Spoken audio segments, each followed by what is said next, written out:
চলো আজ তোমাদের সাথে শেয়ার করি কিভাবে রাইস টিউবে খাওয়ানো হয়।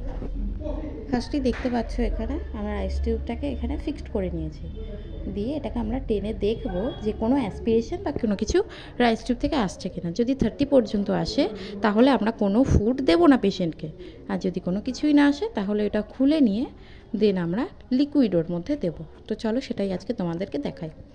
দেন আমাদের ওর কিছুই আসেনি, তাই জন্য আমরা এখন ফিড দেওয়ার জন্য আবার ব্যারেলটাকে ওখানে সেট করে নিয়েছি। তারপরে আমরা এখানে অ্যালবুমিন পাউডার আর এনশিওর পাউডার দিচ্ছি পেশেন্টকে। এখন সেটা আমরা গুলিয়ে নিয়েছিলাম,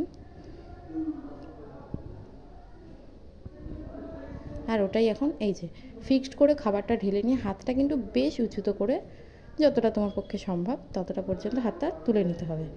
খাওয়ানো হয়ে যাওয়ার পরে যাতে পরিষ্কারভাবে, এবং কিছুটা তো জল দিতেই হয়, এবং প্লাস লাইনটাকেও ক্লিয়ার করে নিতে হবে, তাই ওটার মধ্যে জল দিয়ে দিচ্ছি। দেখতেই পাচ্ছ জলটাও চলে যাচ্ছে এবং পুরো লাইনটা ক্লিয়ার হয়ে গেছে। দেন আমরা এখানটা হয়ে গেল পেশেন্টকে খাওয়ানো। দেন আমরা এটা খুলে দেবো এখান থেকে,